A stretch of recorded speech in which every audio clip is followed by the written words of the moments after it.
Assalamualaikum warahmatullahi wabarakatuh. Apa kabar Bapak dan Ibu guru hebat? Pada kesempatan kali ini, saya akan menyampaikan tentang modul koneksi antar materi, kesimpulan dan refleksi pemikiran Ki Hajar Dewantara. Salam guru penggerak. Perkenalkan, saya Dini Rizky Amelia, CGP Angkatan 9 dari SDN Rorotan 01 Jakarta Utara. Pertanyaan untuk modul 1.1 ini yang pertama, apa yang Anda percaya tentang murid dan pembelajaran di kelas sebelum Anda mempelajari modul 1.1? Yang berikutnya, apa yang berubah dari pemikiran atau perilaku Anda setelah mempelajari modul ini? Terakhir, apa yang dapat segera Anda terapkan lebih baik agar kelas Anda mencerminkan pemikiran KHD? Hal yang saya percaya tentang murid dan pembelajaran di kelas sebelum saya mempelajari modul 1.1 ini, yang pertama, menuntut siswa untuk mencapai nilai KKM atau kriteria ketuntasan minimal. Yang kedua, pembelajaran hanya berpusat pada guru atau teacher center. Yang ketiga, semua peserta didik mendapat perlakuan yang sama, padahal peserta didik memiliki kebutuhan dan kriteria yang berbeda. Yang keempat, pembelajaran budi pekerti hanya pada saat pembelajaran PKN saja, tapi tidak diintegrasikan pada pembelajaran-pembelajaran lainnya. Yang kelima, guru kurang memahami karakteristik anak. Yang keenam, fokus utama guru adalah anak-anak yang memahami materi pembelajaran, suasana kelas yang tertib dan tenang, sehingga materi pembelajaran dapat tersampaikan dengan baik. Apa yang berubah dari pemikiran atau perilaku setelah mempelajari modul ini? Saya merubah pemikiran saya. Yang pertama, guru bukanlah satu-satunya sumber belajar. Masih banyak sumber belajar lainnya yang dapat menunjang ketercapaian dalam materi pembelajaran siswa. Yang kedua, pembelajaran berpusat pada anak atau student center. Yang ketiga, saya menghargai setiap karakteristik belajar anak yang berbeda-beda dan juga unik, karena karakteristik setiap siswa pasti berbeda-beda dan membutuhkan pencapaian yang berbeda-beda. Yang keempat, menghargai ketercapaian belajar tiap anak yang berbeda-beda. Yang kelima, setiap pembelajaran diintegrasikan dengan pembelajaran budi pekerti, tidak hanya pembelajaran PPKN semata. Yang terakhir, saya mengubah pemikiran bahwa kelas ramah itu tidak efektif untuk belajar.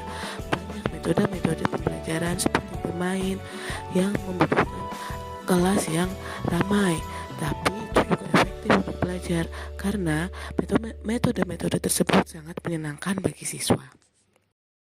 Saya juga merubah perilaku saya dengan cara yang pertama, saya mengemas pembelajaran secara menarik agar memotivasi belajar siswa lebih meningkat. Yang kedua, memberikan kebebasan kepada anak untuk menyelesaikan setiap tugas sesuai dengan minat dan bakatnya atau sesuai dengan kodrat alam.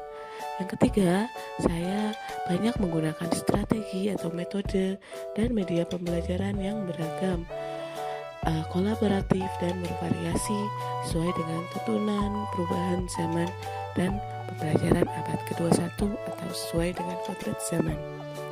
Hal yang saya terapkan lebih baik agar kelas saya mencerminkan pemikiran Ki Hajar Dewantara. Yang pertama, membuat asesmen diagnostik sebelum merancang pembelajaran. Yang kedua, merancang pembelajaran yang interaktif dan menyenangkan dengan melibatkan murid atau student center.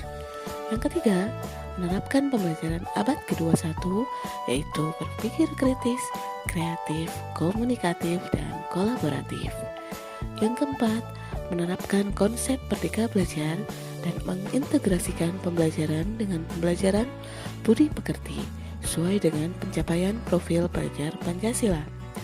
Yang kelima, pembelajaran tidak lagi menuntut perolehan nilai yang tinggi atau tercapaian nilai KKM, melainkan menuntun murid sesuai dengan kodrat alam dan kodrat zaman yang dimilikinya, karena setiap peserta didik memiliki ketercapaian yang berbeda dan karakteristik dalam pencapaian materi yang berbeda pula. Yang keenam, menerapkan pembelajaran berbasis kearifan lokal dan budaya setempat, agar peserta didik dapat mengetahui, memahami, dan dapat melestarikan kearifan lokal dan budayanya masing-masing. Yang ketujuh, mengintegrasikan permainan dalam pembelajaran agar menciptakan pembelajaran yang menyenangkan bagi siswa. Yang kedelapan, guru memberikan contoh teladan yang baik pada murid dan berbudi pekerti yang luhur agar dapat menginspirasi peserta didik. Selanjutnya, kesimpulan yang saya dapat ambil yaitu pendidikan adalah menuntun anak sesuai dengan kodrat yang dimilikinya. Berikutnya, pendidikan sejatinya adalah berhamba pada anak. Selanjutnya, pendidikan bukan hanya mengembangkan kognitifnya saja, melainkan juga budi pekerti yang baik. Dan terakhir, tujuan pendidikan adalah agar anak kelak menjadi manusia yang merdeka seutuhnya.